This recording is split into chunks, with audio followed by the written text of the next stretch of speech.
Hello বন্ধুরা, সবাই কেমন আছেন? আজ আমরা চলে আসলাম নতুন একটা টেকনিক নিয়ে। যারা মাছের ঘেরের ভেড়িতে দুই ধার দিয়ে সবজি চাষ করেন, প্রচুর ঘাস হয়, মাঝে মাঝে বাসা বাড়ির জন্য বিভিন্ন সবজি চারা লাগান, তাদের জন্য নতুন একটা টেকনিক নিয়ে আসলাম।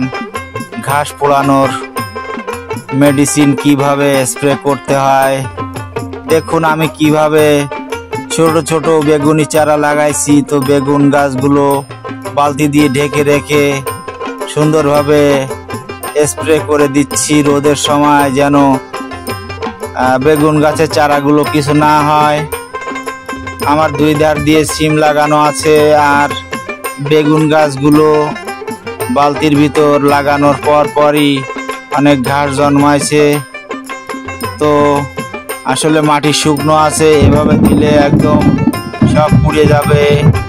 তাই আর কি আমি বালতিগুলো বেগুনের চারার উপরে দিয়েছি, দিয়ে এভাবে সুন্দরভাবে স্প্রে করে দিচ্ছি। একদম পুড়ে ছাপ হয়ে যাবে, অথচ আমার বেগুনের গাছের কিছুই হবে না। যত আগাছা আছে সবগুলোই পুড়ে যাবে।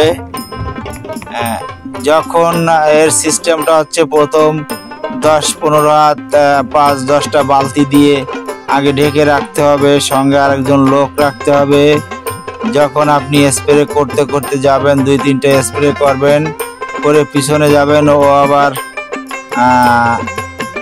এভাবে বালতি উঠাইয়ে আবার সামনে দিবে, আর আপনি সামনে এগোবেন, আবার বালতি উঠাইয়ে সামনে দিবে পিছন থেকে নিয়ে, এভাবে। তাহলে আপনার বেগুন গাছের চারাগুলো একদম সুরক্ষিত থাকবে। এভাবে আমার অনেক দূর, প্রায় 500 হাত ভেড়ি, 500 হাতের থেকে আমার প্রায় শেষ হয়ে গেছে। এভাবে বালতি দিয়ে আপনি স্প্রে করতে পারেন, আপনার একটা গাছেরও কোনো ক্ষতি হবে না। তবে এগুলো লতা জাতীয় কোনো গাছের জন্য সম্ভব হয় যখন চারা ছোট থাকে। বড় ধরনের কোনো গাছে এইভাবে সম্ভব না।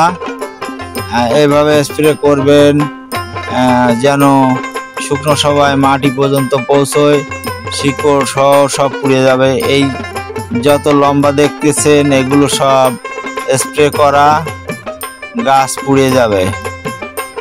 বেগুন গাছের যে ঘাস আছে, এই ঘাসগুলো সব পুড়ে যাবে। তো সবাই ভালো থাকবেন, আল্লাহ হাফেজ।